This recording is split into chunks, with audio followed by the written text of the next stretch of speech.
We all share stories about the strange things we experience in the workplace. But some things we choose not to share. Things we just can't talk about. But I've decided it's time to reveal the truth. A story of horror and survival.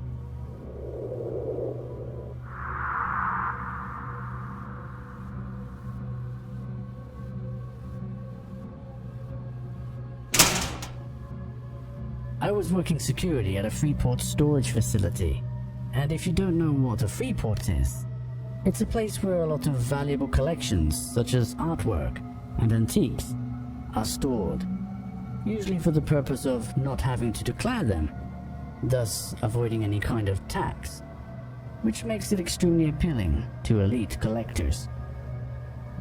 For obvious reasons, the security measures at the facility were state-of-the-art. However, the facility was recently found to be complicit regarding the theft of some valuable items. So security had to be outsourced a few months back, and a lot of the employees were laid off and replaced with fewer, less experienced personnel. To be honest, I wasn't sure if it was my job to keep the inventory safe or babysit the rookies and make sure they didn't screw anything up. Either way, I had a job to do, which was mostly overseeing the arrival of new inventory. There was one recent arrival though that had me and the rest of the staff rather baffled.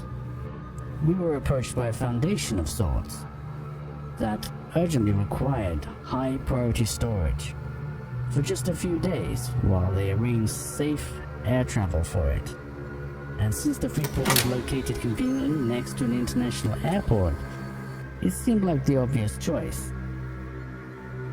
It was mandatory to have security cameras in each of the storage units. However, the Foundation required all cameras for that particular unit to be disabled, citing confidentiality. This was highly uncommon, but they claimed to be from the government, so at our discretion, an exception was made. Despite transparency being on the agenda in light of recent events, we had no idea what was inside the container, but we still imposed the required security protocols before transferring it to one of the largest storage units, which was located directly opposite the control room and was deemed to be one of the most secure units on site. Unfortunately, the full extent of security protocols could not all be performed at the same time due to the reduction of staff, so a digital security brief was compiled throughout the day for all new arrivals and incidents that would then be cross-examined later by whoever was working in the night shift, which fortunately was not me, and my shift was almost over. Usually, I would wait until the other security guard arrived at the control room before clocking out, but the other guy was running late, so I reluctantly left my post and headed to the locker room to find out what was up.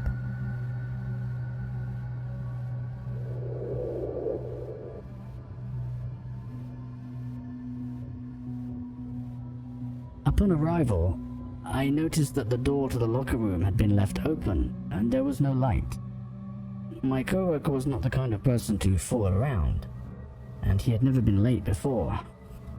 To make matters worse, this time of night always gave me the creeps, since the rest of the personnel already left and there was something eerie about being alone in a large storage facility.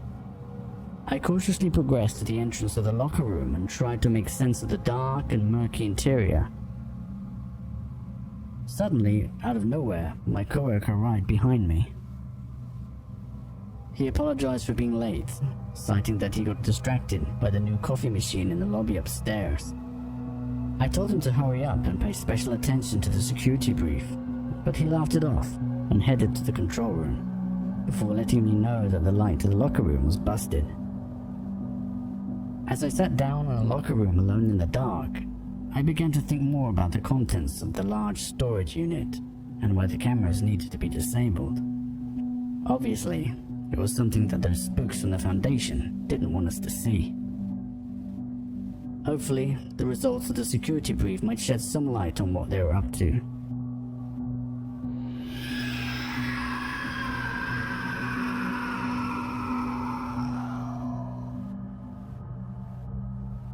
After hearing a noise like I've never heard before, I felt conflicted with fear and the instinctive desire to be fully aware of what was going on.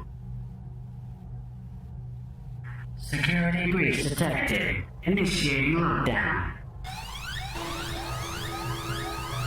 With the initiation of the lockdown protocols, I knew it was serious, and there was no escape until backup arrived, who were at least 45 minutes out.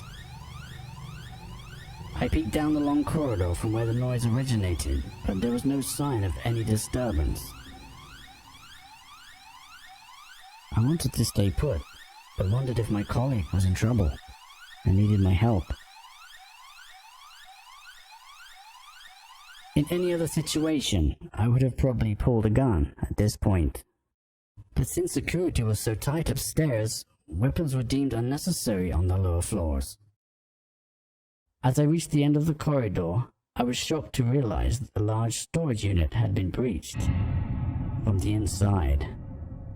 I couldn't even begin to imagine the kind of strength required to punch through solid steel, and it made me wonder what other dirty secrets the Foundation was hiding. It looked like he was in the middle of analyzing the digital security brief when it happened. And when I looked at the monitors, I saw something that shook me to the core, which was quickly preceded by another strange sound coming from the large storage unit behind me. I quickly engaged the security door in the small hope it would buy me enough time to manually override the lockdown. But after confining myself inside the control room, I noticed a strange interference with the cameras.